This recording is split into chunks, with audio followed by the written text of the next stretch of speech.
Welcome back to Ray's CRE Broker. I'm Ray Kang, a shopping center broker in Texas, and this is your guide to smarter retail property ownership.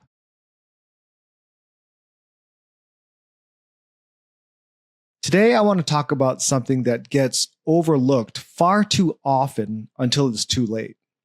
How to exit your property the right way with control, confidence, and maximum value. In short, how to exit like a pro, not in a panic. Why exit planning matters, even if you're not selling soon. Let me be clear. I'm not saying you need to sell your property right now, but I am saying this.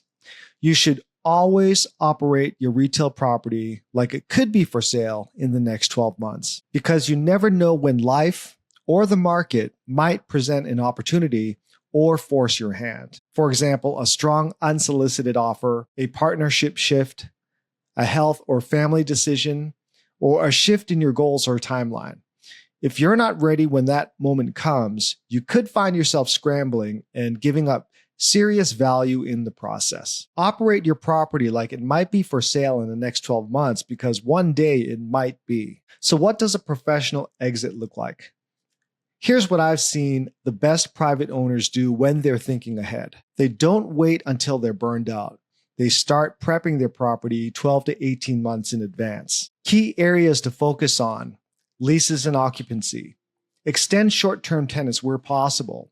Raise below-market rent strategically, and clean up month-to-month agreements. How about books and financials?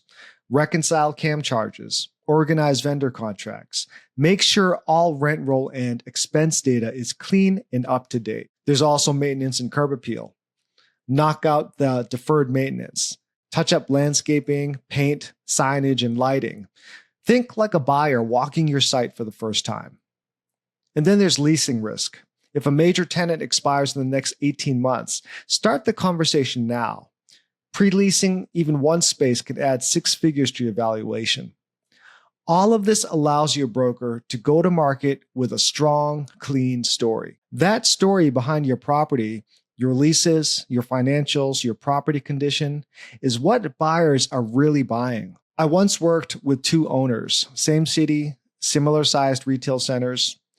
One began prepping a year out, renewed key tenants, cleaned up expenses, boosted NOI. We sold that property above asking with multiple offers because it was ready. The other waited too long and wasn't very proactive during ownership. Month-to-month tenants, unreconciled expenses, roof needed replacement. We still got it sold, but the price was renegotiated by nearly 15% after the buyer's inspection and underwriting. The difference? One exited like a pro, the other had to settle for less. Even if you're not selling this year, the best thing you could do is to stay ready. That gives you flexibility, it gives you leverage, and when the time comes, it gives you options. So ask yourself, if I needed to sell in the next 12 months, would I be ready? Are my leases, books, and curb appeal strong enough to support my target price? What small moves could I make now to protect my value later? If you want help reviewing your exit readiness, I'd be happy to walk through it with you. We could look at your rent roll, expenses, tenant exposure, and market position, and build a timeline that makes sense. In the next and final episode of this series, we'll talk about something that applies to every owner: how to hold with purpose, not by default. Thanks for tuning in. I hope you got something out of this, and I'll see you next time. Take care.